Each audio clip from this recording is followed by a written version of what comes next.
Bienvenue à tous ce matin, tous les disciples de la parole de Dieu.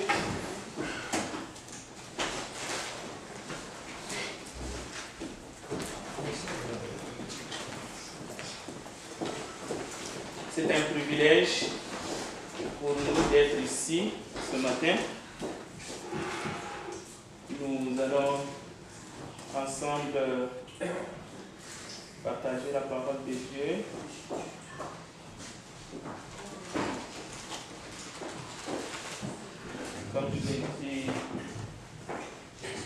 Comme je l'ai dit déjà le dimanche passé, on va continuer là où on s'est arrêté. Et nous nous sommes arrêtés sur une question qui avait été posée à la fin, et ça touchait le baptême du Saint-Esprit, et je vais continuer après dans les sujets que nous avons de la libéralité et de la colère. Mais avant cela, nous devons comprendre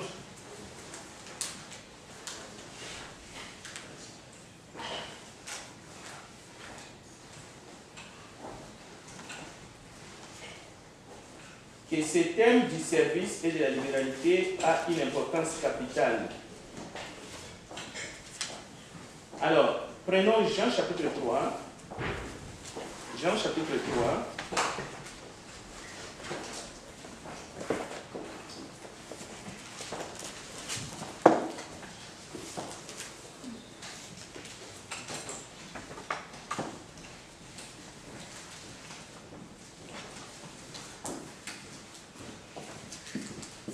Dans Jean chapitre 3, nous connaissons tous, on peut appeler ça interview, mais c'est un échange poignant, d'abord qui fait place dans l'évangile, l'échange entre Jésus et Nicodème. Regardez les 3 versets. Je vais lire juste le verset 3. Jésus lui répondit. Jésus répond à Nicodème, en vérité, je te l'ai dit, si un homme n'est né d'eau, si un homme n'est né de nouveau, il ne peut voir le royaume de Dieu. Nicodème lui dit, comment un homme peut-il naître quand il est vieux? Peut-il rentrer dans le sein de sa mère et naître? Jésus lui répondit, en vérité, je te l'ai dit, si un homme n'est né d'eau et d'esprit, il ne peut entrer dans le royaume de Dieu. Ce qui est né de la chair et chair, ce qui est né de l'esprit et d'esprit. Ne t'étonne pas que je t'ai dit, il faut que vous naissiez de nouveau. Le vent souffle où il veut et tu attends les bruits. Retenez ici le vent qui souffle. Mais tu ne sais d'où il vient et où il va. Il en est ainsi de tout homme qui est né de l'esprit.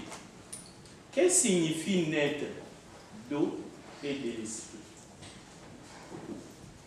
Si on veut simplement comprendre ce que signifie naître d'eau, on peut penser à un navire qui est plongé, la sémence même du baptême, ça veut dire être immergé, plongé complètement, rempli d'eau. Donc, les 2 termes, naître d'eau et naître d'esprit, nous verrons plus loin que ça veut dire être baptisé. Lorsqu'on finit la construction d'un navire, on le baptise, on le plonge pour la première fois. Alors, Éphésiens chapitre 5, verset 7, vous comprenez que là encore, il est question d'être rempli du Saint-Esprit. Éphésiens 5, 17, on ne va pas les lire, on les connaît par cœur, parce que ça fait allusion, ne vous enivrez pas de vin. Donc, Éphésiens 5, 17, c'est pour ça que je dis, on les connaît par cœur.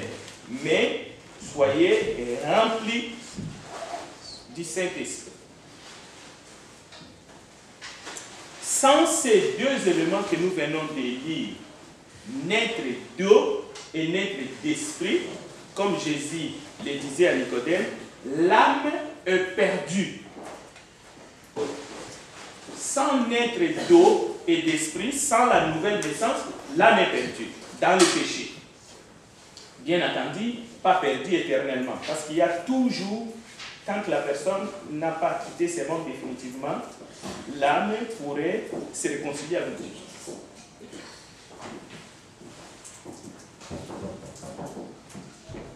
Je vous donne un autre texte, Jean 20. Allons-y dans Jean 20, je vais lire quelques passages seulement.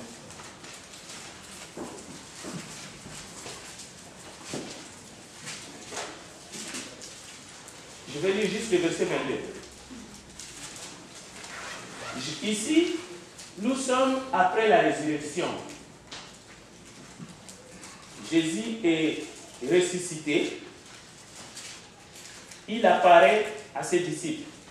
D'abord, on sait qu'au verset 18, Marie de Magdala, à qui Jésus s'est déjà fait montrer, elle a annoncé aux disciples qu'elle avait vu le Seigneur et qui lui avait dit ces choses.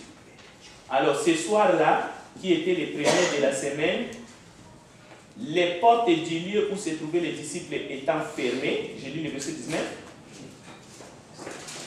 Jésus vint se présenta au milieu d'eux et leur dit, la paix soit avec vous. Et quand il lui dit cela, il leur montra ses mains et son côté. Les disciples furent dans la joie en voyant le Seigneur. Jésus leur dit de nouveau, la paix soit avec vous. Comme le Père m'a envoyé, moi aussi je vous envoie. Après ces paroles, il souffla sur eux et leur dit, recevez le Saint-Esprit. Ceux à qui vous pardonnerez les péchés, ils leur seront pardonnés. Et ceux à qui vous les retiendrez, ils leur seront retenus. Donc nous voyons ici, Jésus n'est même pas encore monté au ciel. Le jour de la Pentecôte n'est pas encore arrivé. Mais les disciples reçoivent le Saint-Esprit. Alors, cela veut dire qu'ils ont déjà l'autorité de pardonner les péchés, selon les paroles même du Seigneur, mais ils ne sont pas encore remplis. Ils vont être remplis le jour de la Pentecôte, mais ils reçoivent, c'est au présent ici. Ils seront baptisés le jour de la Pentecôte.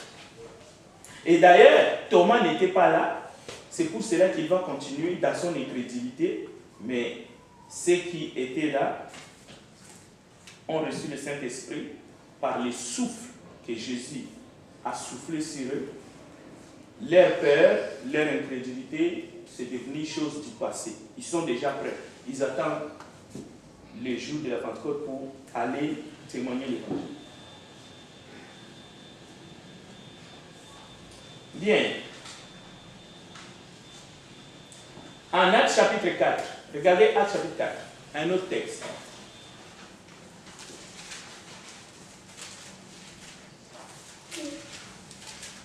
L'avant-dernier. Actes chapitre 4, je vais lire à partir du verset 26. Les rois de la terre, ici, nous sommes après Pentecôte. Donc, je fais une étude comme on fait un peu pour des enfants qui sont des gens grands, qui peuvent faire des recherches eux-mêmes. Parce que c'est juste une question. Regardez, Actes 4, 26. Là, ils sont déjà, ils ont été remplis, baptisés le jour de la Pentecôte, mais regarde ce qui se passe ici. Les rois de la terre se sont soulevés, et d'ailleurs c'est une prière, ils prient ensemble, et les princes se sont ligués contre le Seigneur et contre son oint. Ils sont encore dans la maison d'une dame, d'une sœur, où ils étaient réunis. En effet, contre son serviteur Jésus que tu as oint, Hérode et Ponce Pilate se sont ligués dans cette ville avec les nations et avec le peuple d'Israël, pour faire tout ce que ta main et ton conseil avaient arrêté. Maintenant, Seigneur, vois leurs menaces et donne à tes serviteurs d'annoncer ta parole avec une pleine assurance. Quelques-uns venaient de sortir de la prison, c'est pour ça qu'ils ont prié. Je crois que c'est Pierre. En étendant ta main pour qu'il se fasse des guérisons, des miracles et des prodiges par le nom de ton saint serviteur Jésus. Regardez le verset 31. Quand ils eurent prié, le lieu où ils étaient assemblés tremblant. Là, nous sommes dans le physique.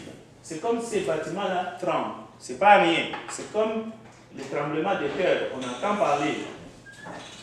Alors, les lieux où ils étaient assemblés tremblants, ils furent tous remplis du Saint-Esprit et ils annonçaient la parole de Dieu avec assurance.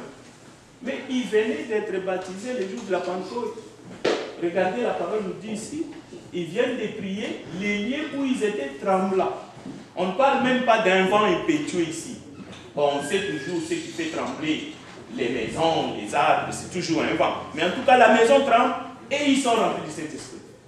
Donc c'est pour dire que sur ce sujet d'être rempli, d'être baptisé, on ne peut pas mettre Dieu dans une boîte. Et ça va continuer comme ça. Ça va continuer. Mais non, terminons par cette promesse à qui elle a été faite. Si j'ai bonne mémoire, nous devons aller les lire ici.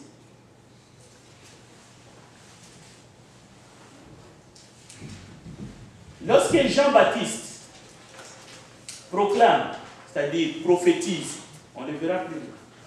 Je parle de Jean le Baptiste. Lorsqu'il prophétise, il promet le baptême du Saint-Esprit. À qui il le promet? Au peuple. À tout le peuple qui venait se faire baptiser. Et à ce moment-là, les 12 disciples ne sont même pas encore choisis. Ils ne sont pas appelés. Il prophétise. Il dit, je vous baptise d'eau. Celui qui vient après moi est plus puissant que moi. Il vous baptisera du Saint-Esprit et du feu. Ça, c'est la promesse.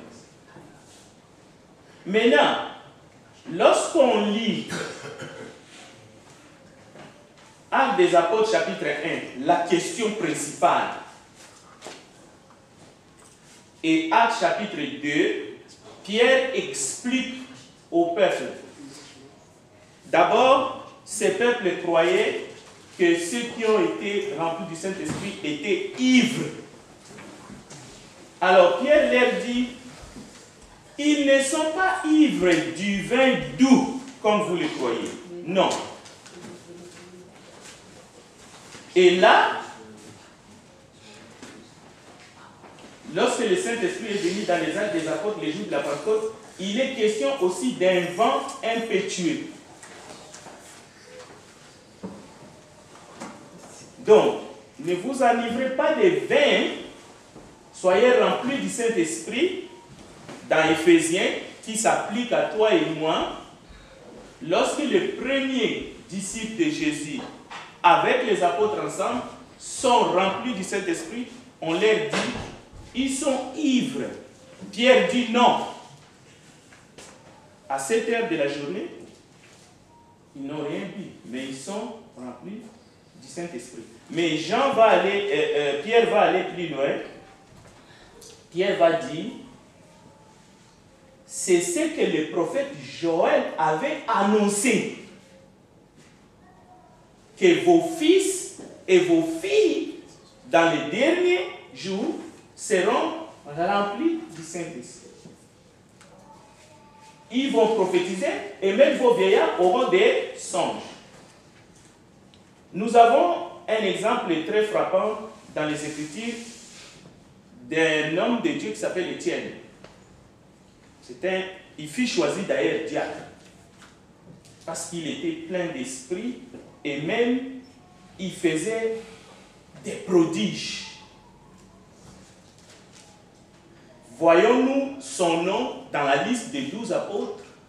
La réponse est bien sûr que non. Mais il est avec eux, mais il n'est pas compté parmi les 12 que Jésus a choisis. Mais il était avec eux. Et d'ailleurs, il sera choisi comme diacre et il va continuer à prêcher. Il était rempli du Saint-Esprit. Vous pouvez trouver son histoire dans Actes chapitre 7. La même chose en Actes 19, verset 1. Très intéressant, chers frères et sœurs, notez le texte. Les disciples de Jean-Baptiste, tous ces liens que j'essaie de vous montrer sont importants pour votre éclairage.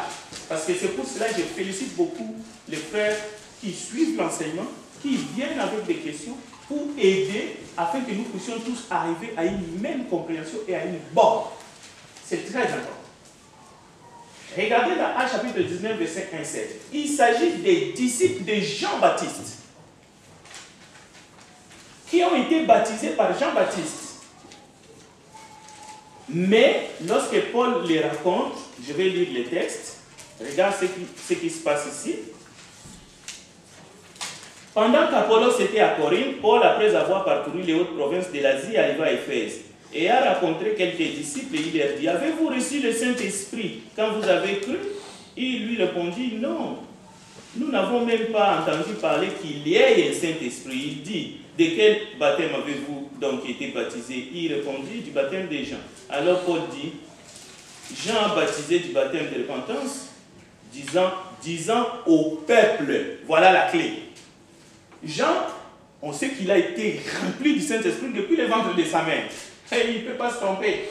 Donc, Jean ne s'adressait pas aux 12 apôtres. Jean s'adressait au peuple. Regarde, la clé est là. Jean, Paul dit, Jean a baptisé du baptême de repentance, disant au peuple de croire en celui qui venait après lui, c'est-à-dire en Jésus. Sur ce point, ils furent baptisés au nom du Seigneur Jésus. Maintenant, lorsque Paul leur imposait les mains, le Saint-Esprit vint sur eux. Et ils parlaient en langue et prophétisaient. Ils étaient environ 12 hommes. Le Saint-Esprit vient. De la même façon que le jour de la Pentecôte, le Saint-Esprit est venu sur les apôtres et sur tous les autres qui étaient avec eux dans la salle, dans la chambre. Donc, si vous continuez votre étude, vous allez trouver encore des jeunes filles vierges qui prophétisaient dans la maison de l'évangéliste Philippe. Actes chapitre 21, verset 8 à 9. À Césarée. Je vous donne les textes bibliques. À Césarée, dans la maison de Philippe l'évangéliste, il y avait 4 filles vierges qui prophétisaient. Maintenant, posez-vous la question, pourquoi ils prophétisaient? Nous sommes au 1er siècle. C'est parce qu'elles ont reçu aussi, elles ont été baptisées par le Saint-Esprit et elles ont prophétisé comme les 12, comme les autres. Je vais lire les textes. Actes chapitre 21, versets 8 à 9. On est juste là. Nous partîmes le lendemain et nous arrivâmes à Césarée, étant entrés dans la maison de Philippe, l'évangéliste, qui était l'un des 7. Les 7 qui ont été choisis comme des diacres et qui ont été remplis du Saint-Esprit par l'imposition des mains des apôtres. Il avait 4 filles vierges qui prophétisaient. Donc, Dieu n'est pas un homme pour mentir. Pourquoi nous disons cela? Parce que le prophète Joël a dit: je répandrai mon esprit sur toute chair. Vos fils et vos filles prophétiseront. Les jours de l'accomplissement de cette prophétie, donc les jours de la Pentecôte, filles et garçons sont assemblés dans une même chambre, la prophétie est accomplie.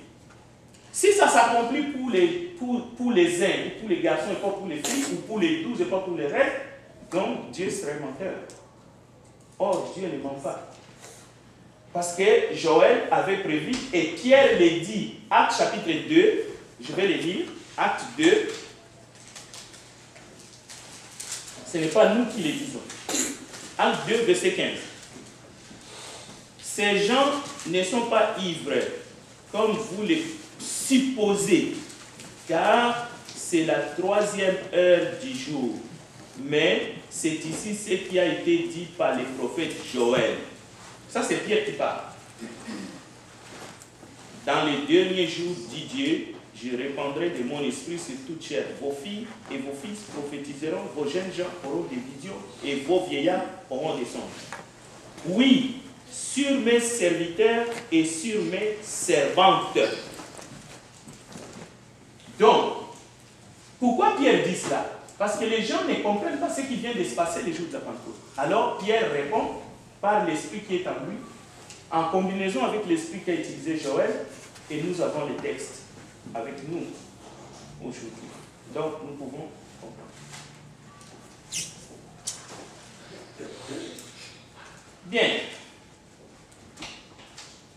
il y a un point que je voulais ici juste partager avec vous. Il faut faire attention au premier siècle, dans les temps des apôtres. Vous allez les remarquer même dans les évangiles. C'est un point culturel. Lorsqu'on comptait, par exemple, lors de la multiplication des pains, 5 000 hommes, 4 000 hommes ont mangé. Vous allez écouter ceci. Beaucoup de ceux qui avaient entendu la parole crurent, et le nombre des hommes s'éleva à environ 5 000. Matthieu 15, 38. Ceux qui avaient mangé étaient 4 000 hommes, sans compter les femmes et les enfants. Ça, c'est un point culturel. Mais on nous signale, pour ne pas tomber dans des fausses considérations. Et il y en a plusieurs comme ça. Et même à l'époque, dans la nation juive, il fallait avoir 30 ans pour être compté en cas de recensement. C'est pour cela aussi Jésus fut baptisé à 30 ans. Alors nous n'avons pas besoin de cette culture-là parce que l'évangile est très clair. Jésus rappelle ce que Jean-Baptiste avait dit aux apôtres. Acte 1, verset 5. Jean-Baptiste, vous savez, Jésus a dit, plus grand que lui, parmi ceux qui sont nés de femmes, il n'y en a pas. Alors Jésus cite beaucoup Jean-Baptiste. Regardez Acte chapitre 1, verset 7. C'est Jésus qui parle. Verset 4 d'abord. Comme il se trouvait avec eux, il leur recommanda de ne pas s'éloigner de Jérusalem, mais d'attendre ce que le Père avait promis, ce que je vous ai annoncé, leur dit-il. Donc c'est vraiment le Seigneur qui parle ici.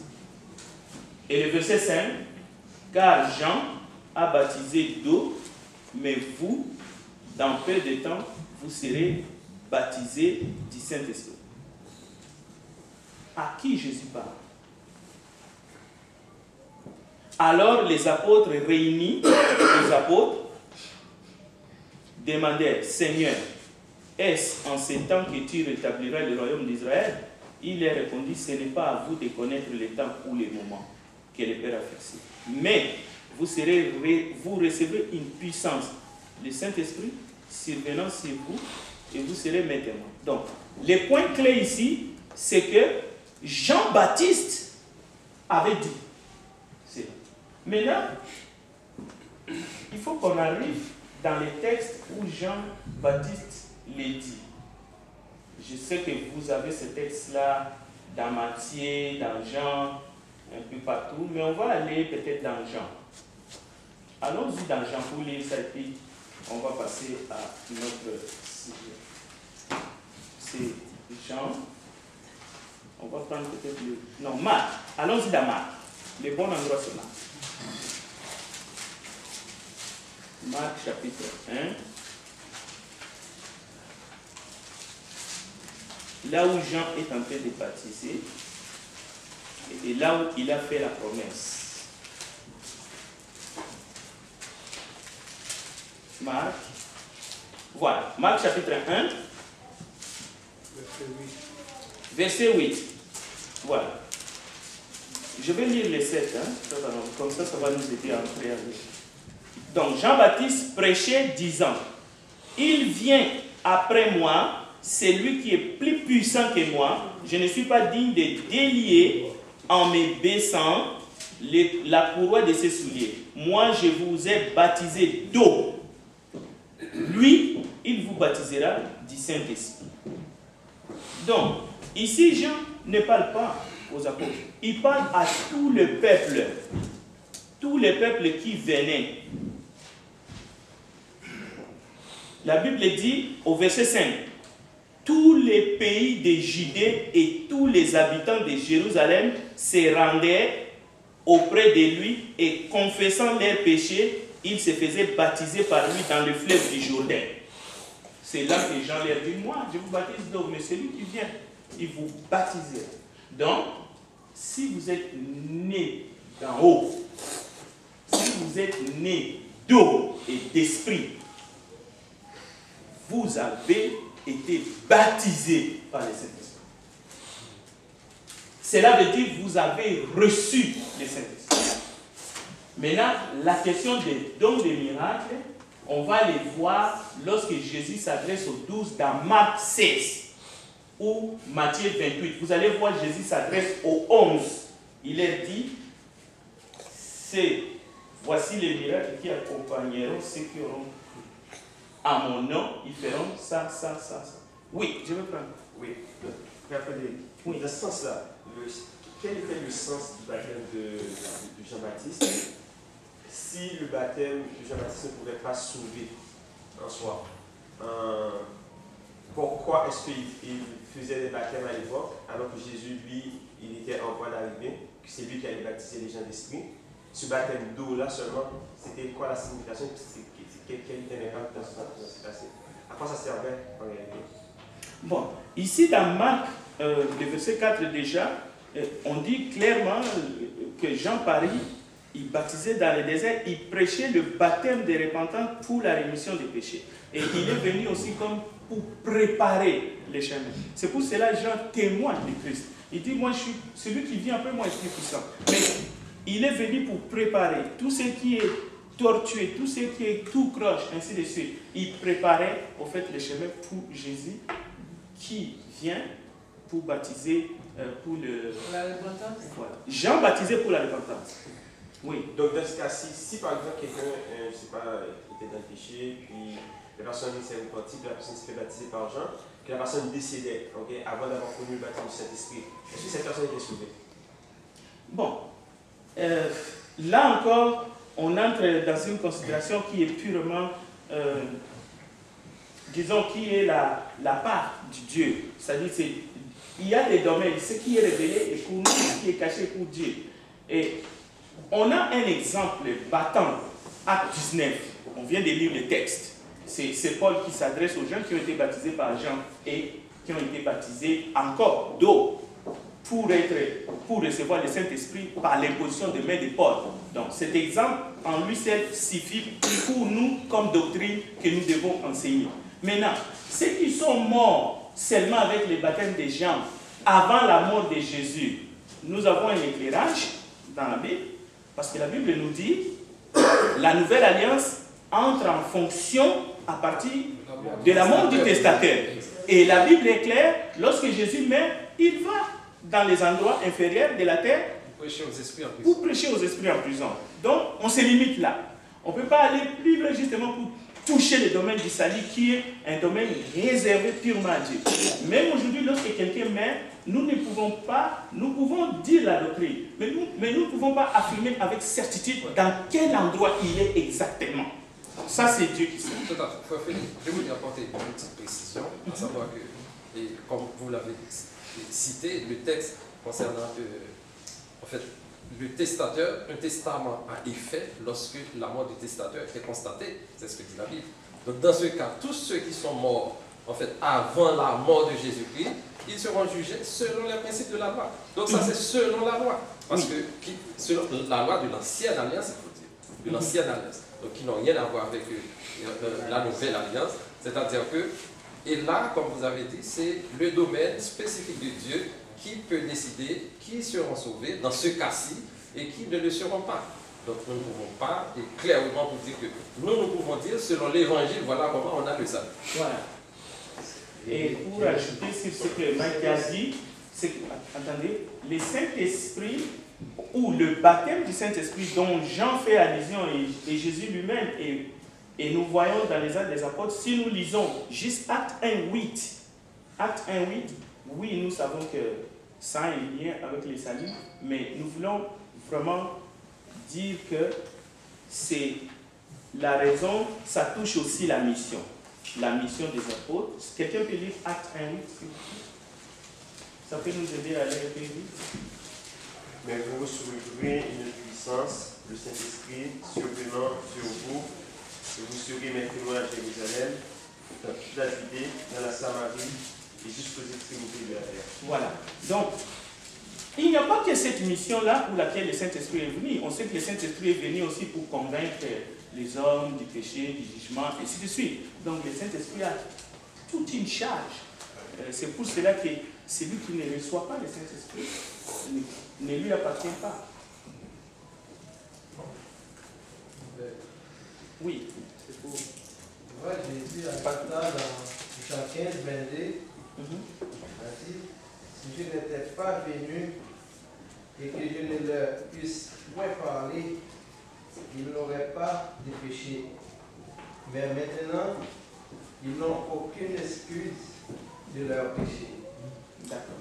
Ça, c'est dans Jean 15, après. Oui, lis pour nous 1 Corinthiens 12, 13. Ça va nous éclairer aussi par rapport à ce que tu viens de dire. 1 Corinthiens 12, verset 13. Juste le verset 13. On peut toujours se demander, est-ce que les 12 sont arrivés jusqu'aux extrémités de la terre? Parce que c'est une des raisons pourquoi ils ont reçu la puissance de Saint-Esprit. On sait que physiquement, non. Mais la parole est en train d'arriver jusqu'aux extrémités de la terre avant que Jésus revienne. Lisons 1 Corinthiens 12, 13. Nous avons tous en effet été baptisés dans un seul esprit. Voilà. Vous voyez? Formé un seul corps. Voilà. Donc, nous avons tous été baptisés par un seul esprit dans un seul corps. Mais on ne va pas joindre là les dons de miracles. Ça, c'est l'erreur qu'on fait. Les dons des guérisons miracles et aussi de chasser les démons et tout ça. On peut les voir plus loin. Mais le baptême est pour nous, pour nos enfants, en aussi grand nombre que Dieu les a élevés. Et vous pouvez regarder aussi 1 Corinthiens 12 à partir du verset 4 à 6. Il y a diversité de dons, des ministères, d'opérations, mais le même esprit, le même Seigneur, le même Dieu qui opère tout en tous. Il y a quelqu'un qui voulait parler encore pour que j'avance dans notre sujet? C'était ce point que oui, vas-y, frère. Juste pour dire que c'est ce que les dénominations citaient avec la honte sur la croix. Alors, c'est ça, mais à partir de la mort de Jésus, c'est différent. Voilà. Donc, souvent, les gens citent les larmes comme exemple. Bien. Alors, je vais vous donner deux textes qui se ressemblent aussi, mais on va essayer d'aller regarder rapidement. On ne va pas tout lire. Prenons Matthieu 10 et on va prendre Luc 10 en parallèle. Donc, c'est 10-10. Et on va les prendre en parallèle et on va avancer.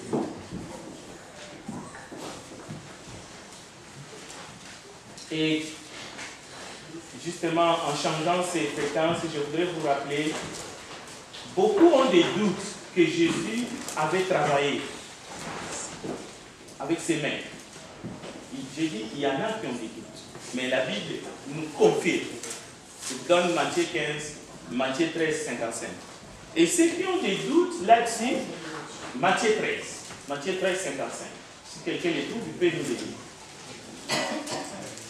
Pourquoi les gens ont des doutes? Parce qu'ils ne s'imaginent pas qu'il aurait pu le faire vraiment. Bien sûr, nous n'avons pas de détails. C'était pendant combien de temps? Comment est-ce qu'il faisait, ainsi de suite.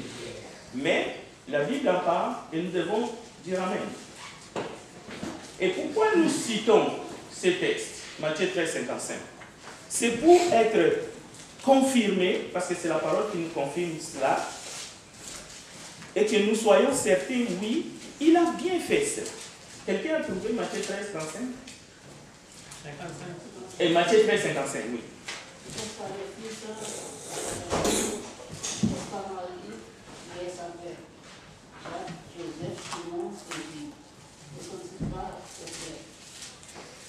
Bon, j'ai entendu, vous avez entendu ce que Sœur Marinette nous a dit.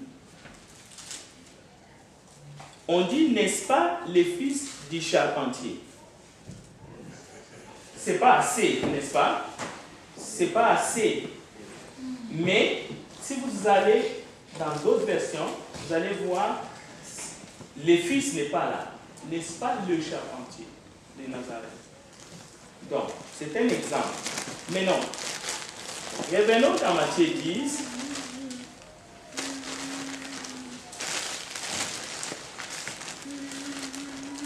Il est dit ceci.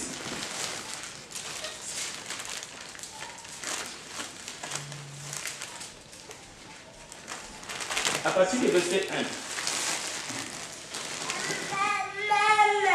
1. Ayant appelé les 12 disciples, il leur donna le pouvoir de chasser les esprits impurs, de guérir toute maladie. Ici, c'est la transmission du pouvoir. Et Jésus est encore sur la terre. Il n'est pas mort. Toute infirmité. Voici les noms des 12. Nous avons les noms des 12. Et au verset 5, tels sont les 12 que Jésus envoya après leur avoir donné les instructions suivantes. N'allez pas vers les païens. N'entrez pas dans les villes des Samaritains. Très bien, n'entrez pas. Allez plutôt vers les brebis perdues de la maison d'Israël. Verset 7. Allez prêcher et dites, le royaume des cieux est proche. Guérissez les malades, ressuscitez les morts, purifiez les lépreux, chassez les démons. Vous avez reçu gratuitement, donné gratuitement.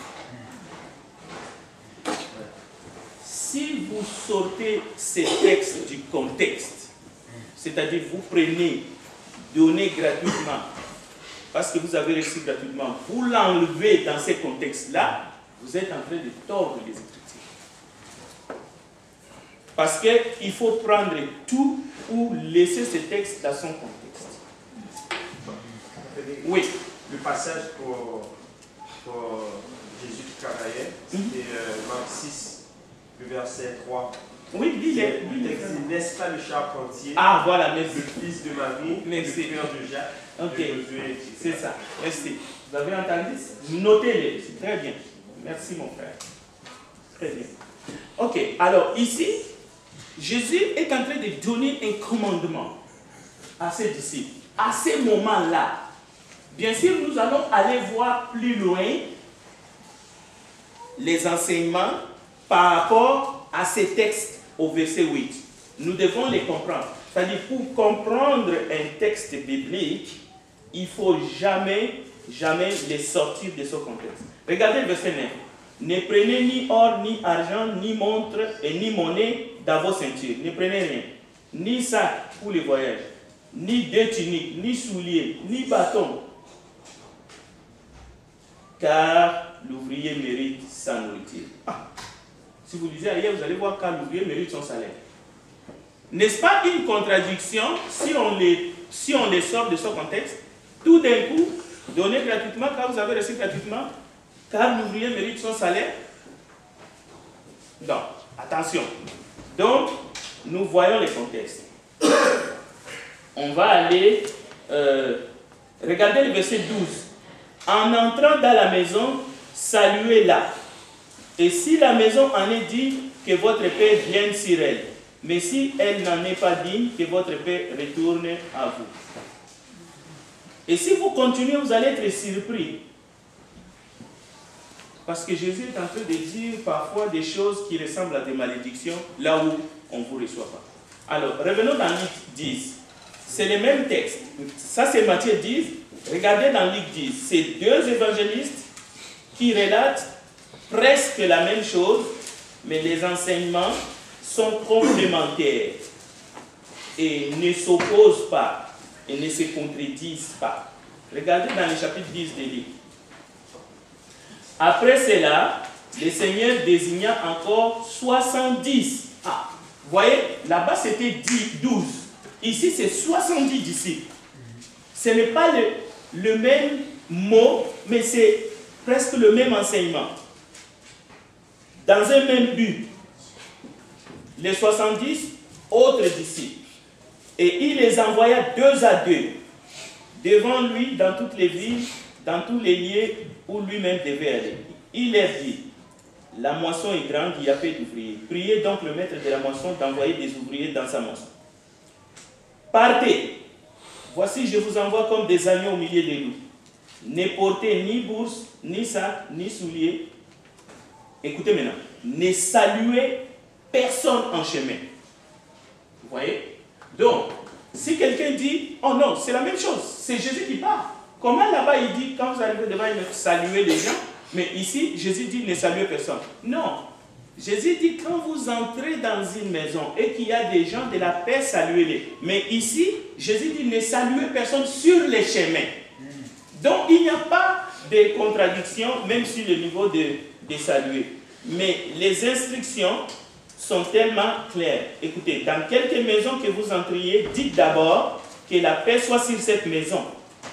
Et s'il se trouve là un enfant de père, votre père reposera sur lui, sinon elle reviendra à vous. Demeurez dans cette maison-là, mangeant et buvant ce qu'on vous donnera, car l'ouvrier mérite son salaire. N'allez pas de maison en maison.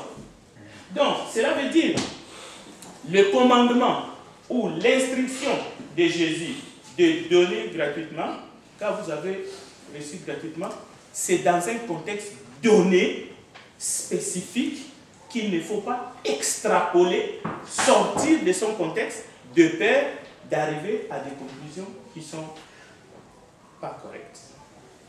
Oui, c'est Anne. Vous comprenez que dans le verset que nous venons de lire, Oui. au verset 8,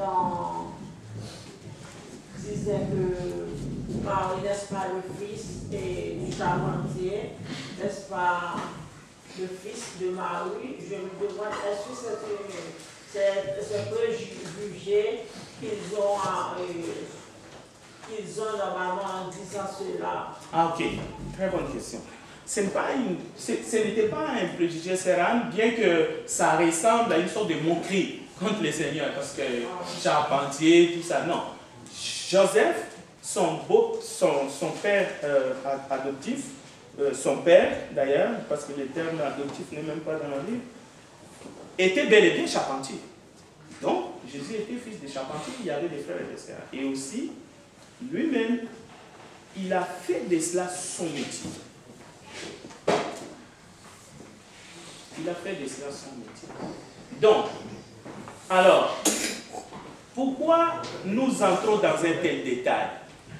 Parce que dans notre thème de ce mois qui est la libéralité, l'enfant de Dieu doit pas seulement comprendre qu'il faut qu'il donne. Non. Il faut qu'il comprenne aussi pourquoi il donne. Pourquoi Dieu lui demande de donner, d'être généreux, de pratiquer la libéralité. C'est important. Parce que si tu dis, donnez gratuitement, quand vous avez reçu gratuitement, ben pourquoi il faut qu'on mette à combien? C'est quoi le but? Parce que tout est gratuit au fait. Non. Ce texte-là ne veut pas dire tout est gratuit. Ce texte-là ne veut pas dire que, comme un frère a dit, Jean Panel, et il a bien dit, que le ministère est gratuit. Non. Le ministère a besoin des fonds. C'est pour cela que Dieu veut que nous, ses enfants, nous soyons généreux. Amen. C'est ça la raison. C'est pour cela que nous étudions. Nous voulons comprendre, pour que personne ne nous pousse, que ça vient tout seul. On veut être consciencieux. Que Dieu bénisse sa parole. Oui. Et quand les Juifs avaient prononcé cette parole en disant un grand Marie et Joseph et puis les frères de Jésus, est-ce qu'ils étaient déjà nés normalement avant que les Juifs normalement prononcent cette parole-là? Bon. Je ne vais pas, justement, c'est une très bonne question parce que je l'ai lu dans une autre doctrine qui est un peu étrangère pour moi. J'aimerais juste laisser ce que le texte dit, parce que la Bible, même si ça sort dans la bouche des Juifs, c'est la parole de Dieu. Oui, ces enfants-là étaient déjà là. Parce que tu te rappelles, un jour, Jésus est en train d'enseigner, sa mère et ses frères et ses sœurs viennent, ils veulent le voir. Et on dit, ta mère veut te parler, et ainsi de suite, tes frères. Qui est ma mère? Ma mère, mes frères, sont ceux qui écoutent la parole de Dieu. Donc, ils étaient bel et bien vivants déjà à cette époque-là. Mais il y a une doctrine, je ne peux pas entrer, où ils disent que ces enfants-là sont des enfants que Joseph a eu avec une autre femme. C'est pour garder Marie vierge même après la naissance de Jésus. Mais ça ne tient pas debout. Merci.